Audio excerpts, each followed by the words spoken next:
औज़ुबिल्लाहिमिनश्शैतानिर्रजीम बिस्मिल्लाहिर्रहमानिर्रहीम। केपीसीपी fund, Punjab DC scheme और normal VPS पे इन सर्विस डेथ और मेडिकल बोर्ड क्लेम करने के प्रोसीजर क्या है, बेनिफिट्स कितने हो सकते हैं, इसको डिस्कस करते हैं। और जो बेनिफिट्स इनमें बन रही है और पेंशन स्कीम पे वो क्या हो सकते हैं। अच्छा, ये दो तीन चीज़ें इसको डिस्कस करते हैं, लेकिन पहला जो है ना वो डिस्कस करते हैं कि बेनिफिट्स कितने हो सकते हैं। तो आप देखिए, अगर किसी का सर्विस 1 माह हो, 1 महीना हो गया हो, जो वो रिक्रूट हो जाए और खुदा ना करे फिर उनकी डेथ हो जाए या मेडिकल इनवैलिड हो जाए, तो केपीसीबी फंड के रूल्स के मुताबिक और एग्रीमेंट के मुताबिक 5 लाख मिनिमम कैप है। सपोज़ उनका फंड बना हो उस 1 महीने में 10,000 रुपये, तो 10,000 के साथ 5 लाख ऐड किए जाएंगे, 5 लाख 10,000 उनको मिलेंगे। पंजाब डीसी स्कीम में भी इस तरह हो सकते हैं, क्योंकि उनका भी प्लान है कि इसी को ही रिप्लिकेट कर दे। तो अगर वो केपी मॉडल को ही रिप्लिकेट करते हैं तो उनका भी इस तरह हो सकता है। नॉर्मल वीपीएस में रूल्स ये कहते हैं, वीपीएस रूल्स के, आपका जितना फंड बना हो एट द टाइम आप इन सर्विस डेथ या मेडिकल इनवैलिड, उनके साथ जितना फ़ंड हो इक्वल अमाउंट ऐड करके आपको दे जाएंगे। तो 10,000 अगर फ़ंड बना हो तो 10,000 के साथ 10,000 एज इंश्योरेंस 20 बन जाएंगे, 20,000 बन जाएंगे टोटल। अगर किसी का सर्विस 1 साल हो तो 1 साल में अगर फ़ंड 1 लाख बना हो तो 1 लाख के साथ अगेन 5 लाख मिनिमम कैप है, यानी 5 लाख देने हैं एएमसी ने, तो ऐड किया जाएगा, 6 लाख बन जाएंगे। डीसी में भी इस तरह हो सकता है। नॉर्मल वीपीएस में अगेन जो फंड उसके इक्वल अमाउंट ऐड होता है, तो ये 2 लाख बन रहे हैं।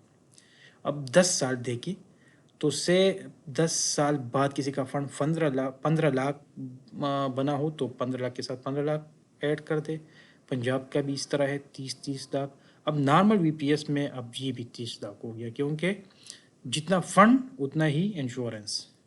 अब 20 साल बाद किसी के फंड 40 लाख लेट से ज्यूम कर देते हैं, मैं सपोज करता हूँ, ये एक्चुअल नहीं है, सपोज किसी का फंड बना हो 40 लाख, तो मैक्सिमम कैप है as per rules, as per agreement जो केपी गवर्नमेंट ने एएमसी के साथ किया है 20 लाख पे, तो 20 लाख ऐड होंगे तो ये बन जाएंगे 60 लाख। पंजाब का भी इस तरह हो सकता है।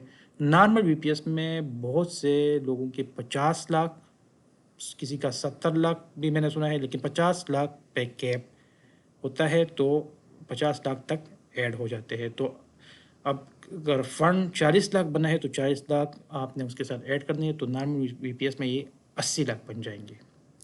अच्छा, अब जेएस ने रिक्वेस्ट की है उनके, हम ये जो मैक्सिमम कैप है ना इसको 5 मिलियन करना चाहते हैं, 50 लाख करना चाहते हैं। जो केपी के रूल्स में 2 मिलियन है, 20 लाख, यानी अगर किसी का फंड 25 लाख बनता है तो मैक्सिमम 20 लाख उनको इंश्योरेंस बेनिफिट्स में सर्विस डेथ के केस में लवाकिन को जो फंड ट्रांसफ़र होंगे तो उसमें इंश्योरेंस का जो कवरेज है वो 20 लाख मैक्सिमम कैप है उस पर।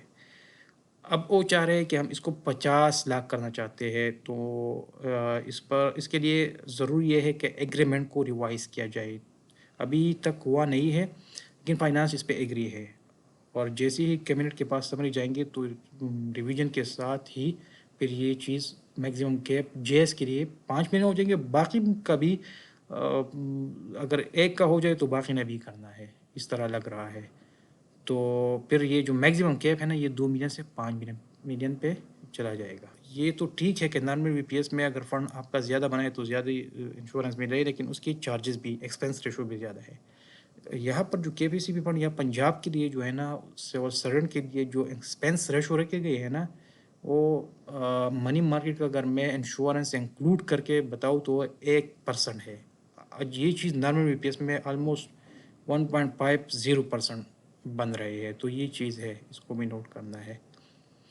तो ये हो गए बेनिफिट्स। नेक्स्ट फिर डिस्कस करते हैं प्रोसीजर, और ये जो एज़ पर रूल्स और बाकी जो चीज़ें हैं और पेंशन स्कीम में कितने हो सकते हैं ये बेनिफिट्स। थैंक यू, शुक्रिया।